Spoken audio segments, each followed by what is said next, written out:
జగన్ గారిని అడిగితే ఇదే క్వశ్చన్. సమయం లేదు మిత్రమా, రణమా శరణమా. జగనన్న పాత్ర మేక్స్ క్లియర్. మీ గోల్ ఏంటన్న అసలు? మీ అందరికి ఒకటే చెప్పదలుచుకున్నా, ఇప్పుడు పేరు మాత్రం వచ్చింది, ఫుడ్ లేదన్నా. చప్పట్లు కొట్టేవాళ్ళు లక్షల్లో ఉంటారన్నా, కూడు పెట్టేవాళ్ళు.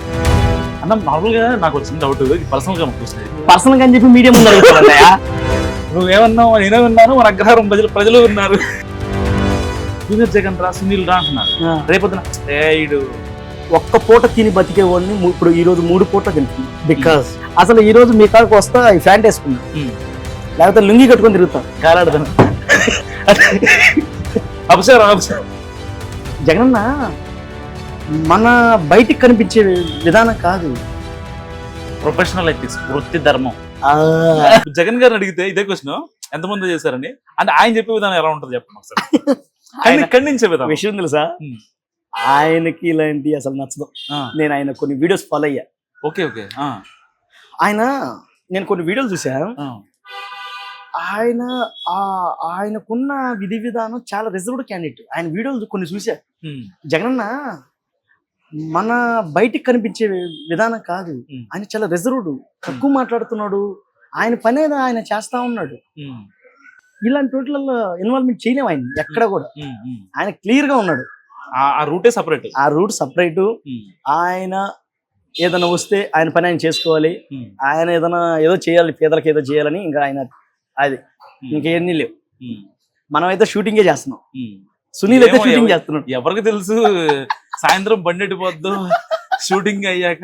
ఇప్పుడు ఇన్ని రోజులు షూటింగ్ అన్నారు, మొన్న నిజంగా ఇన్ని రోజులు షూట్ చేశారో ఇంకేమన్నా చేశారో మాకు తెలుసా? మీకు రావడానికి 4 నెలలు పట్టింది. నేను ఇన్ని రోజులు షూట్ చేస్తున్నారా? నమ్ముతారు మరి, మేము నమ్మం. మేము మన మేడం గారు, నిరుపమ మేడం గారు 5 months అయింది మెసేజ్ చేసి, మేడం గారు కాల్ చేసి, మేడం షూట్ లో ఉన్నాను మేడం, ఎన్ని రోజులు ఉంటుంది? 3-4 months పడుతుంది. షూటింగ్ చేస్తారు, ఏం చేస్తారు ఆయన? అదే కదా. మొత్తానికి మొన్న కుదిరింది ఇద్దరికి, అంటే మాట్లాడావు. ఇంట్రో కూడా బాగా వచ్చింది. సో ఒకటేనన్నా, జగనన్న పాత్ర మేక్స్ క్లియర్. జగనన్న పాత్ర వల్ల ఈ రోజు మనం ఇలా ఉన్నాం. నిజంగా అవును, వాస్తవం. చంద్రబాబు గారు అంటే అభిమానం. సో ఈ ఇండస్ట్రీలో ఇంతమంది హెల్ప్ చేయబట్టే ఇంత హెల్దీగా ఉన్నాం. ఇప్పుడు మీరు ఒక్కో స్టెప్ ఎక్కుతున్నారు కదా, ఎప్పుడన్నా అంటే ఏదైనా డైరెక్టర్ లేకపోతే మిమ్మల్ని ఇండస్ట్రీకి పరిచయం చేసిన వాళ్ళు, మీకు దగ్గర వాళ్ళు, రాజకీయాల్లోకి వెళదాం సరదాగా అంటే ఒక జస్ట్ మూవీని ఇద్దాం, ఎందుకంటే సినిమాకి పాలిటిక్స్ కి చాలా దగ్గర సంబంధం ఉంది. అవును, అక్కడ ఇక్కడికి మూవ్ అవటం చాలా కామన్. అవును. సో ఒకవేళ వెళ్ళాలి అంటే గనక ఏదో ఒక పార్టీకి వెళ్తావా? నేను నమ్మే పరమశివుడు కాలం అన్నారు కదా ఇందాక, ఆ కాలం అనేది మనిషి యొక్క దారిని నిర్ణయిస్తుంది. ఇప్పుడు బేసిక్ గా నేను యాక్టర్ గా ఉన్నాను, నాకు ఇది హెల్దీగా ఉంది. ఇంకోటి, ప్రజలకి మంచి చేసినా తిడతారు, చెడ చేసినా తిడతారు, అంతే. అవును. సో దానికి మనం ఒకళ్ళకి కంట అవుతాం, దానికి వెళ్ళడం కంటే ఒక నటుడుగా నిద్రపోతున్న జాతిని మేల్కొల్పే ప్రయత్నం చేస్తున్నానే, అంటే ఒక నటుడిగా, అదే నాకు ఇష్టం. అది చాలు సునీల్కి, అది చాలు, ఇంకేమేమి. మీ గోల్ ఏంటన్న అసలు? కూడి తినడమే గోలు. అన్నం తింటున్నాం కదా, అన్నం తింటున్నాం, పనితో పని చేస్తున్నాం, అదే గోలు. గోల్ అంటే ఏం లేదు. అంటే ఒక మంచి ఫ్యామిలీ, ఒక మంచి అమ్మాయిని పెళ్లి చేసుకొని, ఒక మంచి ఇల్లు కట్టుకొని, మీ మమ్మీని కూడా ఇక్కడ దిగి వచ్చేసి, సో చక్కగా ఒక కారు, ఇంటి ముందు కారు, బంగ్లా, ఎటు పోతే అటు అసలు కాన్వల్ ఉయ్యి అనుకుంటా, ఏదో 2 కోట్లు చెక్కిస్తే ఏమండే కాదు గట్టిగా 2 రోజులు. మీరు 2 కోట్లు అన్నారు, మీకు 4 కోట్లు వచ్చేవి ఎలక్షన్స్ లో గట్టిగా చేస్తే. మీరు ఎందుకు చేయలేదు? వాళ్ళని ఇదిగా చేసుకుంటే మీకు డబ్బులు వచ్చాయి కదా. 2 రోజులు ఏదైనా పెద్ద హోటల్కి పోయి అన్నం తిన్నానంటే 3వ రోజు పొస్తు. ఇప్పటికి ఏంటన్నా ఇప్పటికీ అంటే మనం ఏమన్నా, ఇప్పుడు పేరు మాత్రం వచ్చింది, ఫుడ్ లేదన్నా. చాలా మంది అదే అనుకుంటున్నారు, మా ప్రజలు, నాతో తిరిగే ప్రజలు అందరూ అదే అనుకుంటున్నారు. నువ్వు జగనన్న పాత్ర చేసావు కదా, లేకపోతే ఇంకోటి చేసావు కదా అని. నాకేం డైరెక్టర్ గారు పెద్ద ఎవరన్నా, నాకు ఏదో బతుకు అంతే, నా పేరైతే వచ్చింది. తెలుగు రాష్ట్రాలు, USA నుంచి అందరు కాల్ చేస్తారు, అందరు మాట్లాడతారు. అన్న ఇక్కడ ఇంకోటి చెప్పనా, చప్పట్లు కొట్టేవాళ్ళు లక్షల్లో ఉంటారన్నా, కూడు పెట్టేవాళ్ళు చాలా తక్కువ మంది ఉంటారు. చప్పట్లు కొట్టి అందరూ ఎంకరేజ్మెంట్ చేస్తారు, కూడు పెట్టేవాళ్ళు చాలా తక్కువ మంది ఉంటారన్నా. ఈ రోజు నేను ఇంత హెల్దీగా రోడ్ల మీద తిరుగుతూ, వాళ్ళు పెడితే తింటూ, నా పని నేను చేసుకుంటున్నానంటే అది నాకు పరమశివుడు ఇచ్చిన అనుగ్రహం. రెండోది ఆ పాత్ర నేను చేస్తున్నా కూడా జగన్ అన్న వాళ్ళు ఎవరు నన్ను ఒక మాట అనకపోవడానికి కారణం వచ్చిన పని చేసుకుంటున్నాడు, తనదేమి విధానం లేదు అంతే కదా అనేది వాళ్ళు తెలుసుకున్నారు. పొట్టకుట్టి కోసం అనే యాంగిల్లో వెళ్తుంది కానీ అంతే. ఎవరిని ఇక్కడ మనం అదే కానీ కానీ నేను నిజంగా పర్సనల్ గా వెళ్ళి ఇంకోటి కానీ మాట్లాడి వాడు ఎవరో ఏదో చెప్పిందని చేస్తుంటే ఈ రోజు నేను ఇంత స్వేచ్ఛగా తిరగలేను. అడుగుతారు కదా నన్ను. అవును, నేను మొక్కడానికి మాస్క్ కూడా పెట్టుకున్నాను, మాస్క్ కూడా ఉండదు. అవును, మాస్క్ నేను పెట్టనన్నా. ఎందుకు నేను తప్పు చేయలేదు. అంటే ఇప్పుడు సెలబ్రిటీ రేంజ్ డబ్బులు విషయం పక్కన పెట్టద్దాం, కానీ వాళ్ళు వచ్చి ఫోటో రేపొద్దున ఆడపిల్లలు వచ్చి మళ్ళీ ఐ లవ్ యూ చెప్పడాలి ఇవన్నీ ఎందుకు అసలు? అంటే వచ్చే ఉపద్రవాన్ని ఆపడం కదా కరెక్ట్. ఎంత ఆనందంగా ఉందో అమ్మాయిలు వచ్చి సెల్ఫీలు. ఏమైందంటే సినిమా నటుడైనా, రాజకీయ నాయకుడైనా, వ్యాపారవేత్త అయినా, సైంటిస్ట్ అయినా, ఎనీబడి ఎవరైనా ఫస్ట్ మనిషి. ఆ తర్వాత ఇవన్నీ మనం సృష్టించుకున్నవన్నీ ఏదైనా. నేను మనిషిని మనుషుల్లాగే బతుకుతా. నా ప్రొఫెషనల్ అది, నా వృత్తి వచ్చినప్పుడు వృత్తి పని చేసుకుని బతుకుతా. ప్రొఫెషనల్ ఎథిక్స్, వృత్తి ధర్మం, ప్రొఫెషనాలిటీ, వృత్తి ధర్మం. సో నేను మంచిగా ఉంటా. ఇప్పుడు బస్ ఎక్కిపోతాం, అందరితో ఆటోలు ఎక్కిపోతా, ఎవరైనా పిలిస్తే వస్తా. ఏ రోజు కూడా నాకు అది చెయ్యి, నాకు ఇది చెయ్యి నేను ఎవరిని అడగను. ఈ రోజు కూడా నాకు పేరు వచ్చింది అంటే ఇప్పుడు నార్మల్ గా పేరు వచ్చింది. పేరు వల్ల ఈరోజు ఒక్క పూట తిని బతికేవాడిని ఇప్పుడు ఈ రోజు 3 పూట్ల తింటున్నా. బికాస్ మీ అందరి దయ వల్ల, మీ అందరి దయ వల్ల. ఇది ఒక్కడితో సమస్య కాదు, అందరూ దయ వల్ల. ఈ పేరు, ఈ హోదా 3 పూట్ల తినడానికి జగనన్న పాత్ర ఉపయోగపడింది నాకు, నా కెరియర్ కి. Very happy. అందుకే నా నలుపు వల్ల నన్ను ఎవరు ప్రేమించట్లా. చెప్తావేంటి కెమెరా ముందు, నీకేం ఇబ్బంది అవుతుందని చెప్పు కదా, నాకు తెలియదండి. నేను పోనీ చెప్పేవాడు. అంటే దీని ఇలా కవర్ చేసుకోవచ్చు అన్న మనం, అంటే సెలబ్రిటీస్ ఇదనమాట. నీ మనసులో ఏముందంటే వీడి ఇన్ని నెల్లి దొరకలేదు, యాళ్ళు దొరికాడు, ఈ నేసేయాలి అన్నట్టు ఇది కోరికే. నీ గురించి తెలుసు, గట్టి నుంచి వెళ్ళిపోతును అన్ని మాట్లాడుతూ మళ్ళీ ఆడవాళ్ళ కాడికి వచ్చి పెరుగుతున్నావు. ఆడవాళ్ళు డేంజర్ అయ్యా స్వామి. వాళ్ళ చుట్టూనే కదా మొత్తం తిరుగుతుంది ఇప్పుడు. ఆడవాళ్ళు చాలా డేంజర్. మొన్నే రీసెంట్ గా బండి ఒక ఆవిడ కారు తోలుకుంటూ వచ్చి నన్ను గుద్ది, నీ బండితో నా కారు ఎందుకు గుద్దేవని, ఉల్టా నీ బండితో నా కారు ఎందుకు గుద్దేవని అడుగుతుంది. అది కాదు మేడం, గుద్దింది మీరు కదా అంటే బండి ఆడుందో చూడు. అందుకే ఆడవాళ్ళు డేంజర్, దూరంగా ఉండదా, లేకపోతే కెరీర్ నాశనమే. కానీ అన్న ఇప్పుడు ఒక ఫేమ్ వచ్చిన తర్వాత మనం గమ్మున ఎవరన్నా డబ్బులు అడగాలంటే కొంచెం ఇబ్బంది పడతాం. అవును, అరే వాడిని డబ్బులు అడిగితే మళ్ళీ మనోడు ఇట్లా అనుకుంటాడేమో, వద్దులే. కానీ మీకు అర్జెంట్ అవసరం ఉండి ఫేమ్ ని పర్వాలేదు, వీళ్ళు డబ్బులు అడిగితే నాకు సహాయం తీరుతుంది అని అనిపించేది ఎవరి దగ్గర తీసుకున్నారు రీసెంట్ గా? అలా ఎవరు లేరన్నా, నిజంగా అలా ఎవరు లేరు. మీ బెస్ట్ ఫ్రెండ్ సర్కిల్ ఉంటది, బెస్ట్ ఫ్రెండ్ కూడా లేరు, బెస్ట్ ఫ్రెండ్ కూడా లేదు. అంటే మరి రేపు పొద్దున అది నాకెందుకో, అది నా అదృష్టమా దురదృష్టం నిజంగా చెప్తున్నా, అమ్మతోడు చెప్తున్నా. అలా వాళ్ళు ఎవరు లేరన్నా. ఈ రోజు మా నాన్న చనిపోయాడు, మా అన్న చనిపోయాడు, మా ఇద్దరు మదర్స్ ని, మా నాన్నకి 2 వైఫులు, భార్యలు, వాళ్ళ ఇద్దరిని చూసుకుంటూ నేను ఎంబీఏ చేశానన్నా. కష్టపడుతూనే పైకి వచ్చానన్నా. నాకు ఏ స్నేహితుడు పెట్టలేదన్న ఒక రూపాయి. నాతో బాగా క్లోజ్ గా ఉన్న వాళ్ళు కూడా నాకు రూపాయి పెట్టలే. స్కూల్స్ లో కానీ కాలేజీలో కానీ. నా కాలేజ్ డేస్ లో ఒక మేడం గారు మాత్రం నాకు అన్నం పెట్టారు, ఒక ఆవిడ. అంతే తప్ప ఇంకెవ్వరు నాకు హెల్ప్ చేయలేదు. నాకు హెల్ప్ చేసిన వాళ్ళల్లో ఒక గట్టి పర్సన్ రమేష్ గారిని ఒక ఆయన, ఖాదర్ భాష అనే ఒక అబ్బాయి, శ్రీను అనే అబ్బాయి, ఇంకా రమేష్, ఇంకొక రమేష్ అనే ఒక ఆయన, రమణ్ రాథోడ్ అని చెప్పి మ్యూజిక్ డైరెక్టర్ ఆయన, ఇక్కడ కొన్ని సినిమాలు చేశారు. ఇలా కొంతమంది నాకు హెల్ప్ చేశారు. అంటే వాళ్ళేదో ఆ రోజు రూమ్ రెంట్ కట్టకపోతే ఒక 2000, 3000, ఒక 1000 రూపాయలు, తిండికి లేకపోతే ఒక 500, అలా చేసుకుంటూ వచ్చారు. మాధవ్ అనే ఆయన, మాధవ్ అనే ఆయన ఇట్లా. అంటే వాళ్ళు వాళ్ళు బెస్ట్ స్నేహితులు కూడా కాదు. మనం వెళ్తున్న దారిలో ప్రొఫెషన్ లో తగిలిన వాళ్ళు తగిలిన వాళ్ళు పోతూ పోతూ వచ్చి ఆ రోజు ఆ సమయానికి అట్లా చేసి వెళ్ళిపోయినాడు.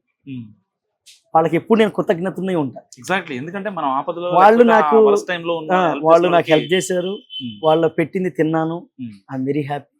అలాగే నా కాలేజీ డేస్ లో కూడా ఆటో వాళ్ళు చాలా మంది నాకు హెల్ప్ చేశారు. అంటే ఆటో ఎక్కిన తర్వాత డబ్బులు లేకపోతే వెళ్ళిపో సునీల్, నువ్వు చెప్పొద్దు అనేవాడు. అందులో మురళి అనే ఒక ఆయన, సందాని అనే ఒక ఆయన,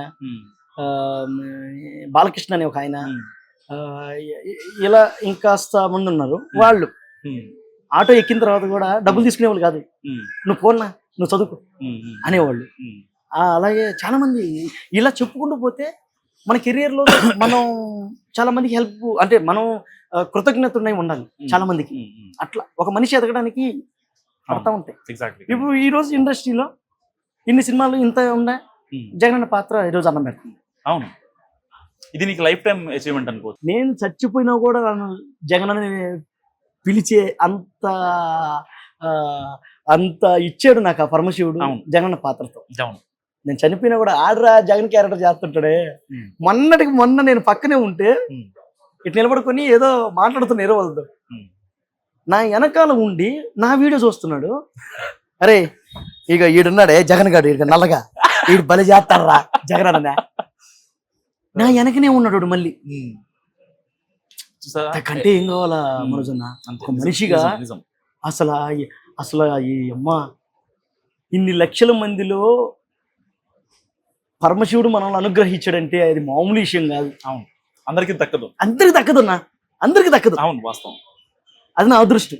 చాలా మంది మారిపోతారు బేసిక్ గా. అవును అవును, డబ్బులు రాకముందు ఒకలా ఉంటది, డబ్బులు వచ్చాక ఒకలా ఉంటది. ఓకే, కానీ మిమ్మల్ని నమ్మిన వాళ్ళు మాత్రం ఇవాళ అరే జూనియర్ జగన్ రా, సునీల్ రా అంటున్నారు, రేపొద్దున ఈడు వేస్ట్ రా, అప్పట్లాగా లేదు, మనోడు మారిపోయాడు అనే ఇది రాణిస్తారా, లేకపోతే ఇప్పుడున్న స్టేజ్ ని కంటిన్యూ చేస్తారా? నేను ఇందాకనే మీకు ఒక మాట చెప్పా, నేను మనిషిలో ఉంటా, మృగంలా ఉన్నాను. నేను మృగాన్ని కాదు, నేను మనిషిని. మనిషి ఎలా ఉండాలో అలాగే ఉంటా. ఇందాకే మీరు అన్నారు కదా, ఎవరైనా నచ్చకపోతే మన నుంచి వెళ్ళిపోవాలి తప్ప మనం వదిలిపోయే ప్రసక్తే లేదు. మన కాడ రూపాయి ఉంటే చెరుకు 40 రూపాయలు బోండా, 4 బోండాలు వస్తాయి, నలుగురు తినే రకం. ఒకటే ప్లేటు ఒక్కడే తినాలనుకునే వ్యక్తిత్వం కాదు. ఎవరైనా నచ్చకపోతే వెళ్ళిపోతారన్నా, అంతే అంతే. మనమైతే ఇలాగే ఉంటాం. అసలు ఈ రోజు మీ కాడకు వస్తా ఈ ప్యాంట్ వేసుకున్నా, లేకపోతే లుంగి కట్టుకొని తిరుగుతా. నేను ఎక్కడైనా లుంగియే కట్టుకొని తిరుగుతా, పంచి లుంగి నాకు ఇష్టం. లుంగి పంచి ఆ రెండే వేసుకొని తిరుగుతా. ప్యాంట్ నేను మాక్సిమం వేయను, ఎందుకంటే నువ్వేమన్నావు నేనే విన్నాను, మన అగ్రహారం ప్రజలు ఉన్నారు. కరెక్టే కదండి, మరి ఎండాకాలం ఎక్కువ లుంగిలు ప్రిఫర్ చేస్తారు చాలా మంది. అదేమి లేదు కానీ మామూలు బేసిక్ గా మా నాన్నగారు అమ్మ డ్రామాలు చేస్తారు కదా, వాళ్ళు పంచాలు లుంగి కట్టుకోవడం అలవాటు. అది చూసి చూసి నాకు కూడా అది అలవాటు అయిపోయింది. ఫస్ట్ టైం ఎప్పుడన్నా మీరు కట్టిన లుంగి జారిపోయిందన్నా? వైజాగ్ లో. Okay, Vizag Andhra university. మీరు నాటకాలు పురాణాలు వేసిన అదే వైజాగ్ ఆంధ్ర యూనివర్సిటీలో అందరం ప్రాక్టీస్ చేస్తా ఉన్నాం. అంటే నాటకాలు ప్రాక్టీస్ చేస్తా ఉన్నాను. డైలాగ్ చెప్పాలన్నమాట. ఆపో, ఏం మాట్లాడుతున్నావు నువ్వు, ఇక్కడ జరుగుతున్న పరిస్థితి ఏంటి, నువ్వు చెప్తున్న విధానాలు ఏంటి అన్నాను. అందరూ షాక్ అయ్యారు, చూస్తా ఉన్నారు, లుంగి ఊడిపోయింది.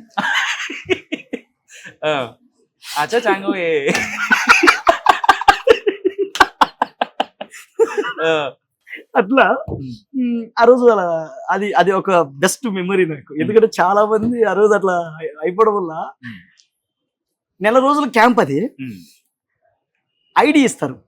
ఐడి మెల్ల వేసుకోవడానికి ఐడి, అన్నం పెట్టడానికి ఐడి ఉంటుంది. ఐడి లేకుండా నెల రోజులు అన్నం తింటూ వాళ్ళ దగ్గరే తిరుగుతున్నా, నాటకాలు వేస్తూ. అన్న నువ్వు ఐడి వేసుకోవా? జనాలు ఐడి అవసరం లేదు ఆయనకి, ఆయన ఐడి లుంగియే. లుంగి ఐడి అయిపోయింది. సునీల్ అనేవాడు లుంగిలో అబ్బా సాంప్రదాయబద్ధంగా ఉంటాడు రా సునీల్, లుంగి కట్టుకొని అంటారు. నేను ఫ్యాంట్ లేను అన్న. నార్మల్ గా నాకు వచ్చిన డౌట్, ఇది పర్సనల్ గా వచ్చినది. అంటే పర్సనల్ గా అని చెప్పి మీడియా ముందు అడుగుతావన్నయ్య. సరే, అంటే మీ ఫ్యాన్స్ కోసం నార్మల్ గా అందరికి కళ్ళు వస్తా ఉంటాయి కదా నైట్. ఇప్పుడు మీ కళ్ళు అంటే నేను ఆ స్టేజ్ కదా, ఈ స్టేజ్ కళ్ళు వస్తాయా, లేకపోతే డ్రీమ్స్ లో ఇంకెవరైనా వస్తారా?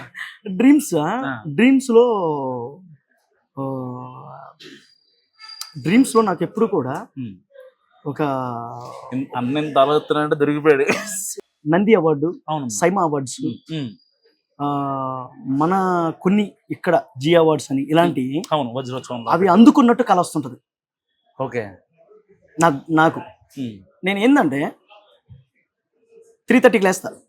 మార్నింగ్ 3:30కి లేచి యోగా చేస్తా, పరమశివుని ధ్యానిస్తా.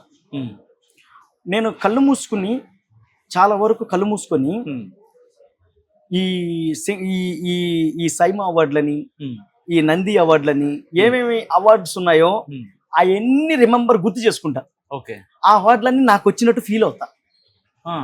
అవార్డులన్నీ గుర్తు చేసుకుంటా, అవి నాకు వచ్చినట్టు ఫీల్ అవుతా. ఆ అవార్డుల కోసం పొద్దున్నే లేచి పరిగెడతా ఉంటా, అవి ఎలా సక్సెస్ చేసుకోవాలని. ఇదే నా రెగ్యులర్ డ్రీమ్ లో, అంతే. ఇంకా వేరే ఏ డ్రీమ్ లో. డబ్బులు రావాలి, కోట్లు వచ్చి పడాలా, ఎందుకు మనశ్శాంతి లేకుండా డబ్బులు అనేవి అవసరానికి ఉండాలి. ఎక్కువ ఉన్నా కూడా చెడిపోతారు. డబ్బులు ఎక్కువ ఉంటే చెడిపోతారు, లేనిపోయిన అలవాట్లు వస్తాయి. ఆడవాళ్ళు వస్తారు, జోదాలు వస్తాయి, వాడు పరిచయం లేని కూడా నీ పక్కకు వస్తాడు. అదే నీ అవసరం నిమిత్తం ఉండాలి డబ్బులు, అప్పుడు ఎవరు రాడు. అందుకే డబ్బులు కూడా మితంగా ఉండాలి, డబ్బును ప్రేమించాలి, నీ గోల్ని ప్రేమించాలి. నా గోల్ ఏం లేదు, కానీ నేను పరమశివుడిని నాకు కోరుతానండి. రోజు పూజ చేస్తా పరమశివుడికి. నేను ఒక్కడే కోరుతా, ఎవరి దగ్గరికి వెళ్ళి అయ్యా నాకు సహాయం చేయి అని అడుక్కునే స్థాయి మాత్రం నాకు తీసుకురాదు. అందుకే రాజమౌళి గారు ఒక మాట అంటారు, ఎవరిని అడుగుకు సాయమో న్యాయమో అని.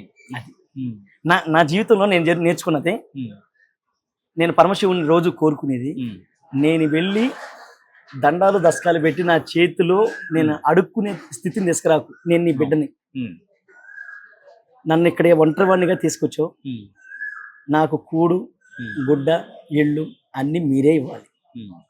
నాకు ఈరోజు పోతే జరిగినా కూడా అది పరమశివుడే అనుకుంటా. ఏదైనా డబ్బులు దొరికినా కూడా పరమశివుడే ఇచ్చాడు అనుకుంటా. మీకు ఒక బెస్ట్ ఎగ్జాంపుల్ చెప్తానండి.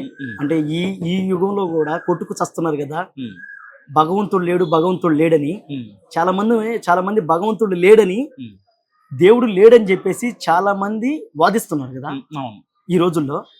నేను ఒకటే చెప్తా, మహాశివరాత్రి రోజు ఎప్పట్లాగే లేచి పూజ చేసుకొని, మన శ్రీనగర్ కాలనీ ఐడియా ఉందండి, తెలుసు. శ్రీనగర్ కాలనీ పక్కనే శివయ్య గుడి ఉంది, శివుడి గుడి,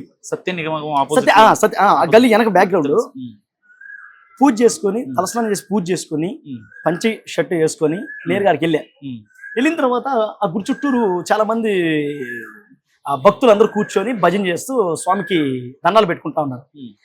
అంతమంది ఉన్నారు కదా, ఇక మనం అడగబోయి పెట్టుకునే అంత రాలేదు, జనాలు ఉన్నారు ఎక్కువ. సరే నేనేం చేశానంటే అటా తిరిగి అన్ని దండాలు పెట్టుకొని, ఎగ్జాక్ట్లీ శివుడి గుడి ఉంది, శివుడి గుడికి బ్యాక్ సైడ్ లో ఒక స్తంభం ఉంది, ఆడకొచ్చి కూర్చొని నేను కొంచెం ఆధ్యాత్మికంగా ఉంటా బాగా. కూర్చొని గుడి, అది మన గోపురం ఉంది, వెనక్కి టానుకొని అక్కడ చూస్తున్నా. ఇలాగే ఉన్నానన్నా. ఇలాగే ఉండగానే ఒక 55 ఏళ్ళు ఉంటాయి ఒక ఆయనకి. అసలు ఏందన్నా, ఆయన నా దగ్గరకు వచ్చి 55 సంవత్సరాలు ఆయన నా దగ్గరకు వచ్చి నాకు దండం పెట్టి, చేతులు 100 రూపాయలు పెట్టి దండం పెట్టి వెళ్ళిపోయారన్నా.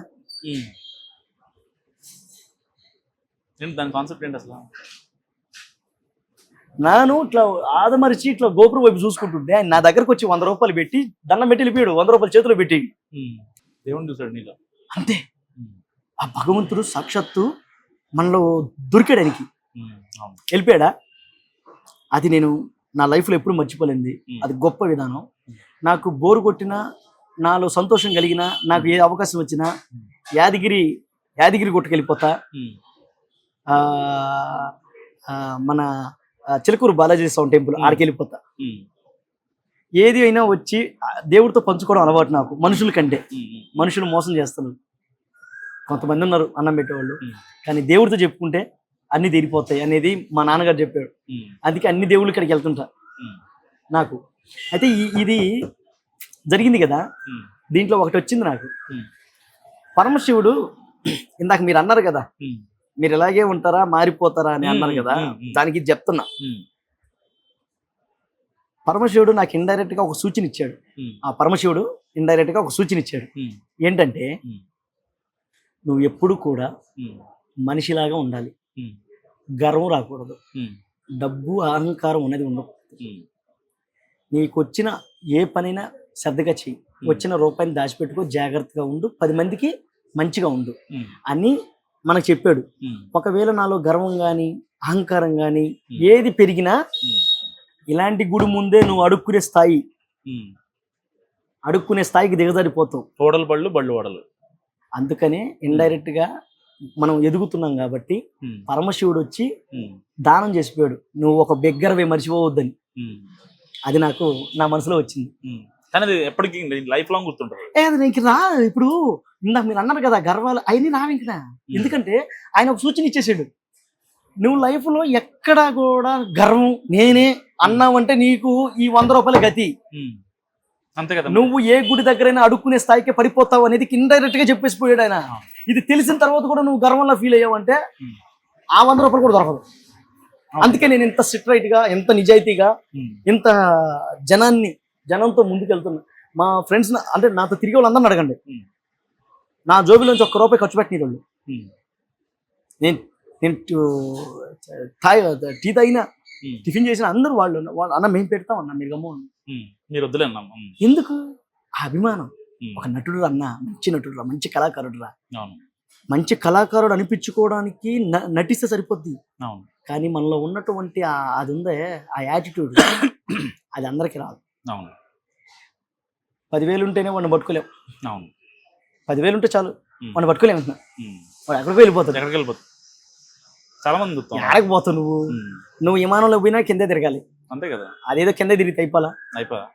అందుకే నేను ఇంత హ్యాపీగా ఉండగలుగుతున్నా. సో ఫైనల్ గా చిన్న మిమిక్రీ, ఒక 4-5 పర్సన్స్ ది ఒక చిన్న మిమిక్రీతో ఎండ్ చేసేద్దాం ఇంకా క్లోజ్. సో ఫస్ట్ బాలకృష్ణ గారు.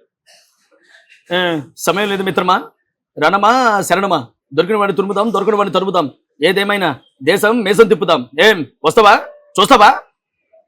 బాగుంది. చిరంజీవి. ఏట్లా వాడు మాట్లాడేది, రాడనుకున్నారా లేరనుకున్నారా, అదే రక్తం అదే పౌరుషం, జాబ్ అయిపోద్ది.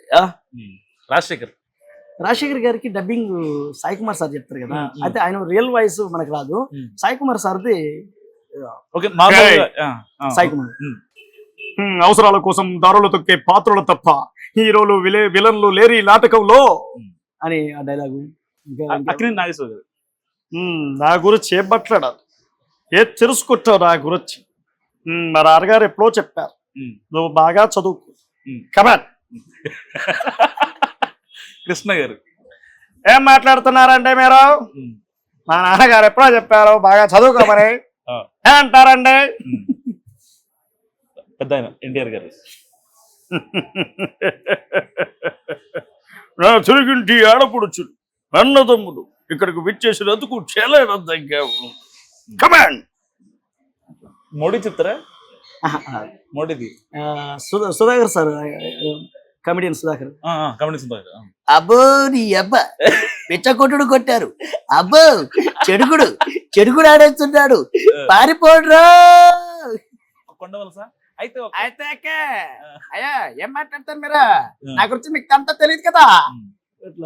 జయప్రకాష్ రెడ్డి. అది అంత ప్రాక్టీస్ లేదు. ప్రకాష్ రాజ్ గారు. ఏట్రా నా గురించి ఏం మాట్లాడుతున్నావు? నేను మొనార్కిన్ రా. ఏం చెప్పావురా? ప్రజలకి న్యాయం చేస్తా అన్నావు, ఏం చేసావు? నా ఆస్తి మొత్తం నువ్వే తినేసావు. నేను చూస్తూ ఊరుకోను రోయ్, నేను మొనార్కిని చంపేస్తా. హనుమంతుడు అడుగుతుంటే గరుకుమంతుడు గీక్కు తిన్నాడని ఏంట్రా నీ నెస? చంపేస్తా. అంటే బేసికల్ గా కాన్సన్ట్రేషన్ చేసానంటే వచ్చేస్తుంది. ఎందుకంటే బేసిక్ గా మీరు మిమిక్రీ ఆర్టిస్ట్ కాకపోయినా సరే ఇంతమందిని చేస్తున్నాం, వచ్చేస్తుందంటే సరదాగా కాన్సన్ట్రేషన్ చేసాం. అసలు మీకు జగనన్న పాత్ర ఎలా వచ్చిందో తెలుసా? అసలు ఆ వాయిస్ చెప్తే కామెడీగా ఉంటది. పర్లేదు చెప్పు. మనకి డైమండ్ రత్నం బాబు సార్ ఉన్నారా, డైరెక్టర్ గారు, తెలుసు. ఆయన ఏదో ఒక సినిమా చేశారు. ఆ జగనన్న పాత్ర ఒక డైలాగ్ చెప్పాలని చెప్పేసి ఎవరో నా నెంబర్ ఇస్తే పోయినా. ఆడకపోతే ఆయన చేస్తావా నువ్వు అన్నాడు. చేస్తాను సార్ అన్న. చేస్తే రాలా వాయిస్, రాలేదు కదా వాయిస్ అన్నాడు. లేదు సార్ నేను బాగానే చేస్తాను. లేదు సార్ నేను బాగా ఆయన ఇంత ఎత్తుంటారు మీలాగే, ఆ. లేదు సార్ బాగా చేస్తాను సార్. ఆయన బాగా చేస్తాను మరి ఎందుకు చేయలేదు అన్నాడు. ఆ. లేదు సార్ ఇంకోసారి లేదు ఈసారి అవకాశం ఇస్తే చేద్దాంలే అన్నాడు. పంపించేసాడు. అక్కడ మొదలైంది నా సంఘర్షణ. ఎందుకు రాలేదు నాకు వాయిస్? ట్రై చేసి ఎర్లీ మార్నింగ్ అదే మూడ్లోకి బాత్రూంలోకి వెళ్ళా. ఏం చేస్తారు వెళ్ళి అంటే మాకు ఎక్కడికి పోయినా అదే మూడ్ ఉంటుంది. ఓకే. ఎక్కడికి పోయినా బండి తోలుతున్నా అదే మూడ్ లో ఉంటాం అనమాట. ఎర్లీ మార్నింగ్ నేను అప్పుడు గుడిసెలో ఉన్నా. బంజారాహిల్స్ రోడ్ నెంబర్ 2లో గుడిసె ఒకటి ఉంటే 3 అంతస్తుల బిల్డింగ్ మీద అక్కడ ఉన్నా. ఒక్కడనే ఉండేవాడిని గుడిసెలో. వెళ్ళి బాత్రూంలోకి వెళ్ళి ఎందుకు రావట్లేదు అనుకుంటా మీ అందరికి ఒకటే చెప్పదలుచుకున్నా అన్న. అక్కడ వచ్చిందన్న. కట్ చేస్తే అలా వచ్చిన వాయిస్ ఈ రోజు నీకు తెలిసిందే. నిజంగా జగన్ అన్నకి ఎప్పుడు కృతజ్ఞత ఉన్నాయి ఉంటా. I'm very happy. నిజంగా చాలా థ్యాంక్స్ అన్న ఇంటర్వ్యూ ఇచ్చినందుకు. ఎందుకంటే ఇంకా మంచి లేదన్నా నేను మిమ్మల్ని ఫాలో అయినా, నేను మిమ్మల్ని ఫాలో అవుతున్నా, చూస్తున్నా. ఎందుకంటే మీరు కూడా అందరిలా కాకుండా ఒక ప్రొఫెషనల్ ఎంచుకొని మీరు చేస్తున్న ఇంటర్వ్యూస్ కూడా నాకు చాలా బాగా నచ్చాయి. అంటే బేసికల్గా చాలా మంది ఏదో చెయ్యాలి ఉన్న పలంగా ఎవరినో ఒకరిని బ్లేమ్ చేసి ఎవరో ఒకరిని నెత్తి మీద చేయి పెట్టేసి పైకి వచ్చేయాలనే ఆతృతతో చాలా మంది ఛానల్స్ పెట్టి చేస్తున్నటువంటి ప్రయత్నం. కానీ మీరు కళాకారులు ఉన్నా ఎవరైనా విధానంలో ఉన్నా వాళ్ళని తీసుకొచ్చి మాట్లాడిస్తూ ప్రపంచానికి పరిచయం చేస్తున్నారు. అది నేను మిమ్మల్ని చూస్తున్నా. నిజంగా మీకు హ్యాట్సప్ టు యు. నాకేముందిలే. అయ్యో థ్యాంక్స్ అన్న. ఫస్ట్ హ్యాట్సప్ టు యు అన్న. ఎందుకంటే మీరు మాకు టైం ఇచ్చారు యాక్చువల్ గా. దానికి మేము థ్యాంక్ఫుల్. నిజంగా అంటే మనకి ఆ దేవుడి దేవుడు ఇప్పుడు కొంచెం బిజీ అయ్యి ఇంకా బిజీ అవ్వాలని కోరుకుంటున్నాం మనస్ఫూర్తిగా. సో ఇది సునీల్ గారి మాటలు విన్నారు కదా. సో ఆయన చాలా down to earth person. So మనిషి అంటే ఎలా ఉండాలో చాలా చక్కగా చెప్పారు. శివానుగ్రహం ఆయన మీద ఎప్పుడు ఉండాలని మనస్ఫూర్తిగా కోరుకుంటున్నా. సో చూస్తూనే ఉండండి మహానగర్. Thank you. నేను మీ జూనియర్ జగన్, సునీల్ రావినత్త. Thank you very much. మంచి మహానగర్ ఛానల్ నన్ను పిలిచి ఇంట్రో చేసి నన్ను ఎంతగానో అభినందిస్తూ మీ అందరికీ పరిచయం చేస్తున్న మా మనోజ్ కుమార్ గారికి ధన్యవాదాలు. Thank you very much. Mahanagar channel కూడా సబ్స్క్రైబ్ చేసి మంచి మంచి వార్తలు వస్తూ ఉంటాయి. మీ అందరూ కూడా చూడాలని మనస్ఫూర్తిగా కోరుకుంటూ వెళ్ళొస్తాను.